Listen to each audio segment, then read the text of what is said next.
আসসালামু আলাইকুম। আমি ইকরামউদ্দিন। অবশ্যই যারা বাউল ইকরামউদ্দিন লাইভ পেজে আছেন সকলের লাগে গুড নিউজ হইল আমার এই প্রথম মানে সরাসরি কোনো মেয়ে বা কোনো নায়িকা লইয়া আমার গানের মাঝে আমি মানে শুট করলাম, তাও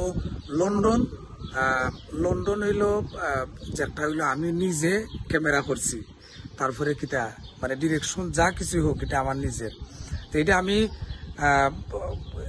এটা আমার কাছে কিরকম লাগে রেখে আমি জানি না, কিরকম সুন্দর কইরা দিতাম পারবো আপনারা ভিডিও গুলা।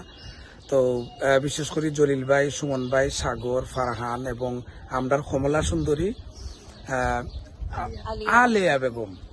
তো যাই হোক, তো প্রথম অবস্থা আমরা আলিয়ার কাছে যাইব যে আলিয়া তুমি কিছু কও যে গানটা যে শুনলায় কিরকম লাগলো?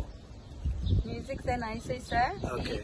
And the lyrics আছে গানের মাঝে very very nice. খুবই সুন্দর লাগছে। সুন্দর হয়েছে। ওকে, তারপরে ফারহান মাতো গান তো মাথাও তো নষ্ট, অত সুন্দর গান, আতো জুড়ে মাতো বা খালি শুনতে জানে চাই গান।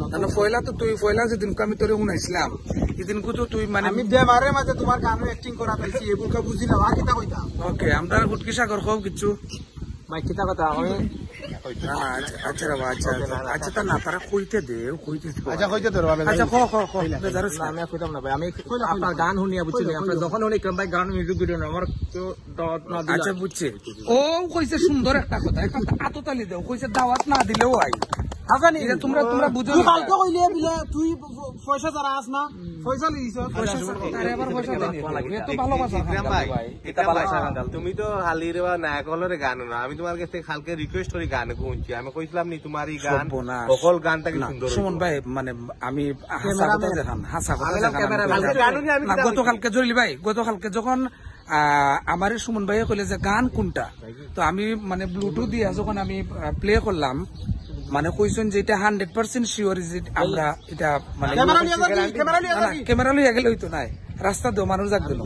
তো যেহেতু এখানে সুমন ভাইয়ে কইছেন খোয়ার পরে দি আমারও মনের মাঝে একটা আশ্বাস বা একটা মানে বিশ্বাস হামাইছে যে গানটা যখন আমি রিলিজ করবো, তো আপনারা কইতে মানে রিলিজ করি কোন সময় রিলিজ হয়তো সামনে দিয়ে তো ঈদ মনে হয় না 9 তারিখ, আগামী মাসের 9 তারিখ হইল ঈদ, আর আজকে আমরা রইল 2 তারিখ। আচ্ছা আর একটা জিনিস কই, এই গানের তো পয়সা দেওয়া লাগতো না, কুরবানির যে দিতে না নি ওটা বেরিয়ে দাদারি করে করে পাঠাই দিও।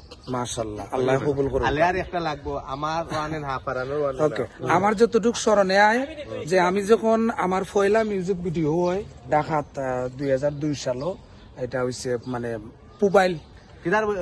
আপনি কই না কুরবানির কিতা করবা? আচ্ছা আমি মাত্রাম জলিল ভাই মানে সিরিয়াস একটা কথা, মোবাইল যখন আমি যাই তখনই চিত্রনায়িকা রত্না এবং নাসরিন এই দুইজনরে আনছিল, সুহেল আনোয়ার করিয়া একজন ডিরেক্টর আসলাম ব্রাহ্মণবাড়িয়ার, আর আমার একটা বাউল গানও রত্নারে এবং নাসরিন রে গীতিকার মিলন ফকিরের, আর আমি এবং আমার উস্তাদ বাউল সিরাজউদ্দিন সাহেবের আমরা দুইজনে অ্যালবাম করছিলাম।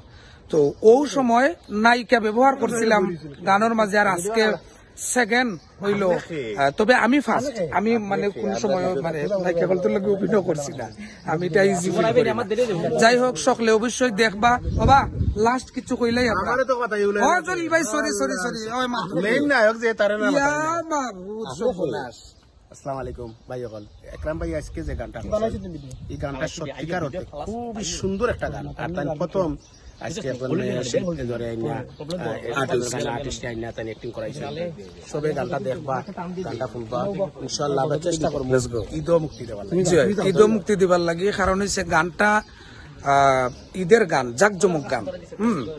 আর যেহেতু আমি বাউল গান গাই, এর বেশির বাহিরে তো আর কোনো কিছু চাইতাম পারি না। তো যাই হোক, যারা ভিডিওটা দেখলা অবশ্যই শেয়ার করবা লাস্ট পর্যন্ত। Thank you Ikramuddin YouTube channel. ঈদের সময় আমার এই গানটা আইব, সকলে দেখবা। 1 মাস 1.5 মাস আগে গানগুলো শুটিং করা লাগে, কারণ হচ্ছে আমরা যে সমস্যা, আমরা তো মানে খাম খাজের ফাঁকে তো আর রাজ্য করতাম পারি না, যার কারণে আমরা আগেই করতে হবে শুটিংটা। থ্যাংক ইউ সো মাচ, সকল ভালো থাকো, আসসালামু আলাইকুম।